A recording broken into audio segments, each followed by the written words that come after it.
10 años, llegado el domingo de Milán, fue confirmado como el primer paciente argentino con coronavirus. ¿Qué está pasando en Italia? ¿Cómo está la situación allí en relación a la propagación de la epidemia? Estamos en comunicación con Elisabetta Piqué, el corresponsal de La Nación en Italia, en Roma. Hola Elisabetta, ¿cómo está la situación allí? Y bueno, la situación está cada vez más preocupante, te diría, porque siguen aumentando los casos. Hace muy poco la Protección Civil, que es la que está manejando los números, bueno, hubo más de 2.500, hay más de 2.500 personas que se han contagiado. De estas, ojo, también hay más de 140 curados, es decir que, bueno, es lo que están acá tratando de transmitir, que en realidad más de la mitad de estos 2.500 casos, más de la mitad son asintomáticos, están en sus casas y están, digamos que bien, pero bueno, también ya se suman 79 muertos. También en ese sentido, también las autoridades tienden, para tranquilizar, por supuesto, a destacar que, bueno, la mayor parte de estas muertes son personas ya de cierta edad, más bien ancianos, que ya tenían otras patologías. Es decir, tratan de decir, bueno, que esto es una influenza, bueno, distinta, pero bueno, que también que tiene que ver con personas que ya tienen una patología. Hoy también bueno, se supo también que hay un bebé que está contagiado. Todo esto vamos a también, como vos decías, este primer caso que se está confirmando en la Argentina viene de Milán. Bueno, el foco, como saben, es esta provincia de la Lombardía, es decir, al sudeste de Milán. La que es el foco es la provincia de Lodi. Allí han puesto en cuarentena ya comenzó la segunda semana de cuarentena de 11 pueblos. Este es un primer foco. Y otro foco es en el Véneto. La mayor parte de los casos han sido en Lombardía, cuya capital es Milán, claro. Es desde donde viajó esta persona que aparentemente, bueno, tiene confirmado, sí, fue confirmado el contagio. Síntoma. Elisabetta, ¿cuál es el protocolo de las autoridades italianas en los aeropuertos internacionales en Italia a la hora de manejar, bueno, el flujo de pasajeros y la posibilidad de que estén enfermos o contagiados? Bueno, es una pregunta muy buena, porque justamente están criticando muchísimo al gobierno de Giuseppe Conte, porque cuando estalló todo el tema de los contagios de coronavirus desde China, desde Wuhan, digamos a mediados de enero, Italia, a diferencia de varios otros países europeos, prohibió los vuelos directos hacia y desde China, sí. Algo que otros países europeos no hicieron. Y esto que provocó que muchísimos chinos, que sabemos que hay muchísimos chinos que viven en Italia, como en toda Europa, sí, sí, que habían ido de vacaciones, de todos modos volvieron haciendo escala, por supuesto, en otros países europeos, en Londres, Frankfurt, etcétera. Y llegaron a Italia, donde no hubo ningún control. Y esto está siendo muy criticado, y esto es una, digamos, de las razones de por qué, bueno, Italia, a diferencia de otros países europeos, está teniendo tantos contagios. Por otro lado, te diría que hay también muchísima confusión, porque hay muchos virólogos que te podés imaginar que están hablando, hay virólogos que tratan de tranquilizar a la gente diciendo que esto es totalmente normal. Recuerdan que por esta influenza suelen morir muchísimas personas por día, mucho más de lo que tienen una mortandad mucho mayor de lo que es este. Sí, es similar la mortalidad, pero como la influenza, la gripe común está contenida porque existe vacuna, la población total que se contagia hace que el número absoluto por el porcentaje de tasa de mortalidad sea controlable. Pero bueno, es todo un tema la discusión sobre la tasa de mortalidad. Ahora, entonces la crítica es que las personas que iban de vacaciones a China volvían en realidad a Italia vía otros países. ¿Cómo manejó la crisis Alemania? ¿Lo hizo distinto, por ejemplo? En términos de los vuelos internacionales. Sí, ni Alemania, ni Francia, ni aparentemente la Organización Mundial de la Salud dio también directivas de no prohibir los vuelos directos hacia y desde, sino que hacer cuestionarios a los que llegaban de China, claro, y si tenían síntomas, bueno, por supuesto poner, digamos, aplicar los protocolos de cuarentena, ¿no? Pero lo que te estaba contando antes es que hay algunos virólogos que están diciendo que en realidad China no tiene nada que ver con esto, que hay una cepa de coronavirus, porque además el caso curioso de Italia es que todavía, es decir, teóricamente no hubo ningún paciente cero, es decir, nadie, el paciente 1, que es una persona de 38 años, que es de Codogno, uno de estos pueblos de la provincia de Lodi, al principio se pensaba que había tenido contacto con un empresario que había vuelto de China, pero este empresario que volvió de China finalmente nunca resultó positivo, sino siempre negativo a varios test. Entonces, es que al paciente uno no se lo puede relacionar perdón, con viajeros de China. Exacto, así que hay quien empieza a pensar que bueno, que esto es una cepa italiana, que es bueno, así que te diría que hay mucha confusión, pero lo que más asusta, preocupación, es el golpe devastador que esto está teniendo para la economía italiana.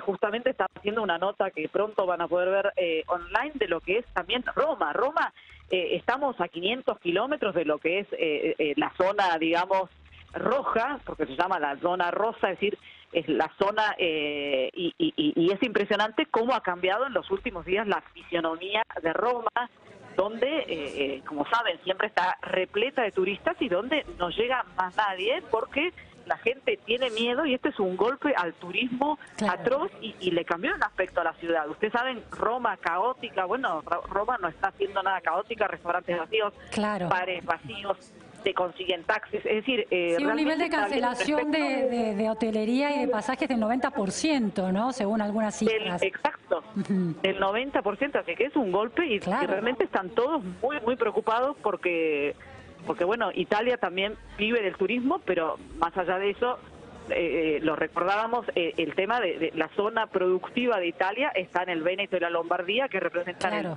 más del 30% del PBI.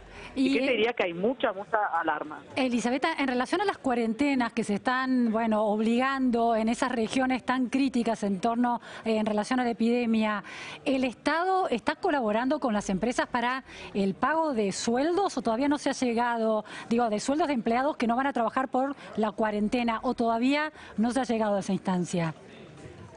Sí, no, bueno, el gobierno ya el otro día aprobó un paquete de medidas urgentes para todas las zonas golpeadas, que son paquetes de medidas económicas similares a las que suelen tomarse cuando hay un terremoto, una catástrofe, claro, una inundación, es decir, exhibición de impuestos, exhibición, por ejemplo, también el que tiene un préstamo con un banco, bueno, exhibición de pagar la cuota del préstamo, y otras baterías de medidas también, justamente lo que decías vos con el pago de esta gente que no va a trabajar. Claro.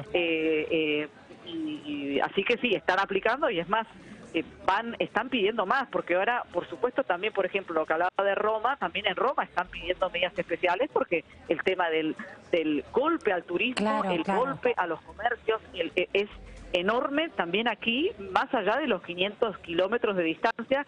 Ojo, aquí también empiezan a detectarse casos, no en el centro de Roma todavía, que vamos a recordar también, en Roma se curaron 3 personas, entre ellas los 2 pacientes que fueron los primeros casos confirmados, que era una pareja de turistas chinos, ¿no? También se curó un investigador italiano que vivía en Wuhan, en China, y que fue repatriado en un avión especial que mandó Italia a buscar, ¿no?, a los italianos que vivían en Wuhan. Elisabetta, pero bueno, Argentina está viviendo conmocionada por el primer caso detectado de coronavirus, de un paciente, de un argentino con coronavirus aquí en la ciudad de Buenos Aires. ¿En qué momento crítico el gobierno italiano decidió poner en cuarentena a una región como la que vos explicabas? ¿Qué cantidad de casos hubo para finalmente tomar esa decisión? Te diría que cuando empezaron a ver muy pocos, esto fue, y cuando empezaron a detectarse, creo que 5, y después justo hubo un primer muerto en la localidad del Véneto, y enseguida decidió aplicar, digamos, como si se tratara de Wuhan, es decir, este modelo de decir, bueno, cerremos todos y no dejemos entrar a nadie, que también muchos se preguntan si es efectivo o no, porque como también se está viendo gente que ya había estado semanas antes, es decir, es todo muy, digamos, todo se admite que es algo que tiene una difusión rapidísima, que se contagia de forma rapidísima, y hay muchísima, te diría que confusión y mucha que no se sabe, digamos. Claro. Digo, porque también mencionabas casos en Roma, pero la decisión de poner a esa ciudad en cuarentena nunca llegó. ¿Cuáles hay diferencias de manejo político regional para que se tomen distintas medidas? Bueno, ojo, estos casos aislados no en Roma, sino en las afueras de Roma, y muchos menos casos, porque empezó a tomarse esta medida cuando en realidad se empezó a ver que había este paciente cero que luego contagió a sus médicos, sus enfermeros, sus padres, su mujer embarazada, incluso, que aparentemente el chiquito, aparentemente que sigue bien, pero el caso de este paciente cero, que es además un chico joven porque tiene 38 años, es como que están haciendo de todo para salvarlo, porque también psicológicamente que se muera alguien joven es como que... ¿En qué condiciones todo ¿En qué condiciones se encuentra hoy en día ese paciente? Sigue internado, aislado, en condiciones críticas, pero no en terapia intensiva, pero en condiciones aún críticas, y justamente se está haciendo de todo para salvar a este paciente 1 por también los efectos psicológicos que puede llegar a tener que alguien joven como él muera, porque digamos que lo que estamos oyendo es que, bueno, no, tranquilos, esto pasa solamente con personas muy mayores, con otras patologías, y que, bueno, finalmente el coronavirus les dio el golpe de gracia. Sí, hay grupos de riesgo y la edad es un factor clave. En relación al Papa Francisco, bueno, la noticia es que se confirmó que no tiene coronavirus, pero va a seguir con su agenda habitual de estar en... A ver, Ojo que es eso que se confirmó que no tiene coronavirus, es una versión que dieron algunos medios hoy italianos, que salieron a decir que bueno, lo hablábamos el otro día, es muy probable que le hayan hecho un test, pero lo cierto es que el tema de la salud de los papas siempre fue algo que no dicen nada, y un diario, El Messaggero, publicó que le hicieron el test y que resultó negativo. Y el Vaticano hace muy poquito, o sea, no quiso ni decir que sí ni que no, y hace muy poquito Matteo Bruni, el director de la Sala de Prensa de la Santa Sede, hizo una declaración que ahí también él dijo, el Papa sigue, el resfrío del Papa sigue su curso como es normal, pero sin estar relacionado a ninguna otra... a ningún otro síntoma, es decir, una declaración bastante rara, pero bueno, ellos dicen que el Papa... ¿Se lo ha visto de vuelta al Papa en su agenda habitual de contacto con los feligreses en el Vaticano o con los distintos funcionarios?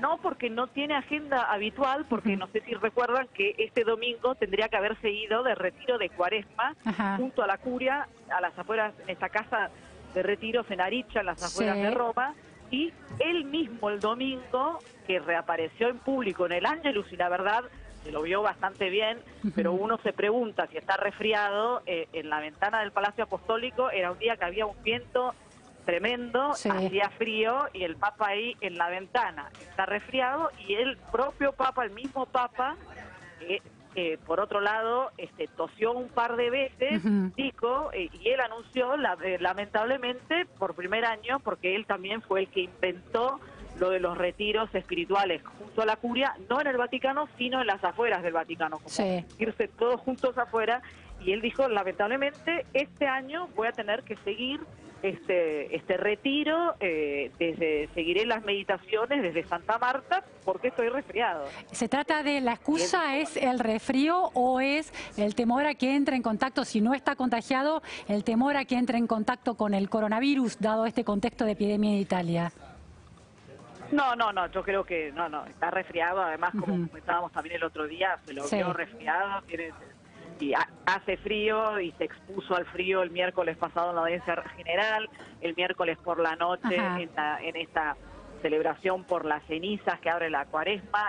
Porque, Elisabetta, es llamativo que una figura de tanto peso simbólico como el Papa, en un momento crítico de Italia, con esta epidemia y estos temores y este pánico de la sociedad, la importancia de, por ejemplo, de cuidar al paciente joven, que no se agrave su estado, porque psicológicamente impactaría muy negativamente en la población, es llamativo que el Papa decida romper con una rutina justo cuando la gente necesita que las rutinas cotidianas se sostengan para no sentir que se ponen en peligro por la epidemia. Llamativo que decida quebrar con esa rutina si efectivamente el coronavirus no representa un temor para el Vaticano.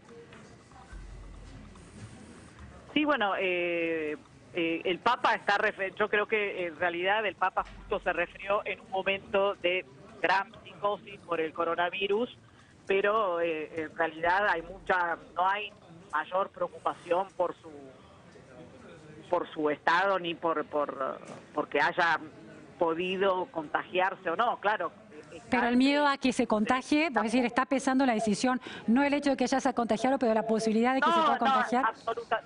No, absolutamente, además porque el Papa decide él, y recordemos que el miércoles pasado, cuando ya había estallado la emergencia por el coronavirus en Italia, el Papa en la audiencia general besó como siempre a los chicos. Claro. El Papa es alguien por su personalidad que se expone y se va a seguir exponiendo, y no creo que el médico le diga 2 veces más, no lo va a hacer. Claro, no va a exponer a los otros, claro, entiendo. No, absolutamente, y no. Bien. Así que, más allá que, bueno, otro datito de color que te puedo dar, es que, hablando siempre de Iglesia y de Roma, que, bueno, ahora en las iglesias dieron una orden a los curas, bueno, cuando es el momento del intercambio de la paz, no darse las manos. Claro. A la hora de comulgar la hostia, no en la boca, sino en la mano, y desapareció el agua bendita. Al principio, al entrar en las iglesias, no hay agua bendita para